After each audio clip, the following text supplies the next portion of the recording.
Dear viewers, welcome back to the analysis of YOLENO TV. I hope you're well from wherever you're watching this channel.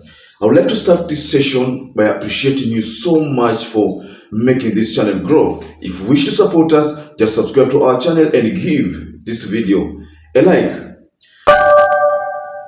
So, Kenyans have ganged up against William Ruto after he slammed WAMUCHOMBA because of his no vote on the finance bill. There is a video that I saw yesterday on the meeting that William Ruto had in Githunguri for the milk farmers. And in that meeting, it appeared as if the intention of the meeting was simply to sideline WAMUCHOMBA, who, according to us, did her duty accordingly. I saw a video where WAMUCHOMBA was one of those people who were waiting to receive William Ruto. And that to me was a sign that WAMUCHOMBA did not have any beef with William Ruto, but WAMUCHOMBA was simply representing what the people in Githunguri had sent her to do, and that was to shoot down that bill, which unfortunately sailed through. So speaking in Githunguri, William Ruto slammed those who opposed finance bills. To be precise, these are the words of William Ruto. These citizens helped you to get a job, but you don't want a cut of your salary to fund the housing project. Let's stop petty politics from few who are against the move. We must have a plan for the people to get good houses and jobs. That is William Ruto. Kila nyinyi watu wa Githunguri mnasema hamtaki mambo ya housing. Mnasema hamtaki mambo ya housing.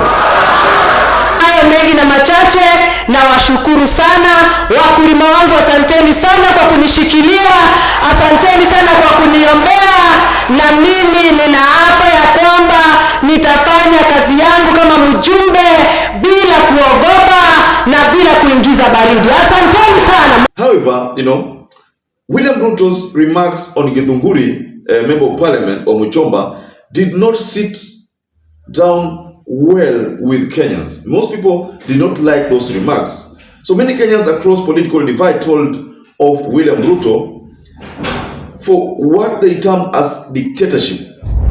Others told Ruto to stop being selfish and accept the reality on the issues on his finance bill. That is what they said. So I want to reiterate here in this channel, ladies and gentlemen, that Githunguri member of parliament, WAMUCHOMBA, will go down in history as one of those fiercest female legislators who defied the unjust moves of William Samoei Ruto. Perhaps that's the reason why in Kenya, many people talking about Githunguri member of parliament, WAMUCHOMBA. And by the fact that she was at the receiving end of those people who are receiving William Ruto, already indicates that hakuwa na bad blood between, there was not bad blood between him and William Ruto. She was only trying to exercise her right, and that she said previously that she's not one person who can be coerced or forced to make a decision that is not in conformity with her beliefs. There is a time there I saw people like ICHUNGWA, they took photos, but you realize that in those photos which are being posted, the member of parliament was not in those photos. So they like tried to sideline her, a thing that was not sitting well with most Kenyans. And I saw so many responses to the same. And there is someone who responded about this. There is someone by the name Frederick Karanja, engineer, says that Frederick Karanja ECG, this man is so selfish. It is high time for him to respect our leaders from Mount Kenya. We were the one who voted for her like him. Wewe maliza uende. If I can interpret that statement, this particular Twitter handler is saying that the Ruto government is supposed to respect WAMUCHOMBA because they are the ones who voted for WAMUCHOMBA, and they're the ones who gave William Ruto votes. So if they don't respect WAMUCHOMBA, they are certainly not going to respect those people. They will not respect this government in 2027. So this, to me, is a bitter pill to swallow for William Ruto.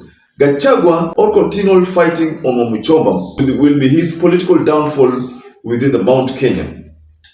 So how did it get to this point of Wamuchomba being treated as an enemy of UDA? It's very simple. I want to take you back to the Northlands Forest attack.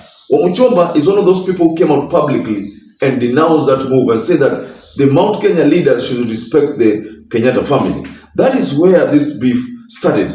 And because all these attacks on the Mount Kenya, on the Northlands Forest, was attributed by the fact to the fact that GACHAGUA made those unfortunate remarks, and Ndindi Nyoro made those unfortunate remarks. So GACHAGUA did not like that statement from Wamuchomba. So that is where this beef started, ladies and gentlemen. So the second phase of this beef is now this finance bill, where Wamuchomba is saying that this bill is a draconian bill, and this bill is not reflecting the people's will. This bill is only going to increase the high cost of living. So what these people are saying is that we will create jobs, but if you look at the bill well, then this bill is increasing the high cost of living. It is not going to be a fair bill to the bodabodas, to the mama mboga, to the watu wa mkono, watu wa mkokoteni, those kind of groups that William Ruto kept referring to. So Wamuchomba is right. There is someone here by the name Hilary Kibet. Hilary Kibet says, Honorable Wamuchomba's stand on finance bill resonates perfectly well with the majority of Kenyans. William Ruto needs to examine himself and listen to the ground. This is a terrible mistake from William Ruto. He's told that he needs to examine himself and listen to the ground. You don't want to listen to the ground, how are you going to move going forward? Politically, William Ruto is burying himself. This issue for Wamuchomba, and the mere fact that Wamuchomba is being attacked left, right, and center, and the mere fact that when they went for that meeting in Githunguri, they attempted to sideline Wamuchomba.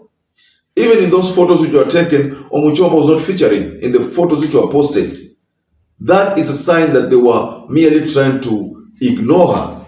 And people, Mount Kenya people and the Kenyan fraternity are not happy with that move. So Wamuchomba cannot be threatened, and the people of Kenya will not allow that. And this is why William Ruto is facing this kind of resistance from the Kenyans. And the Kenyans are telling him, point blank, respect Wamuchomba, respect the wish of Wamuchomba. If this bill, if there was no need to vote a no, then there was no need to even vote for this bill. Serikali ingechukua tukasema kwamba this bill is a bill, whether you like it or not, we are pushing it forward. There is no need to vote.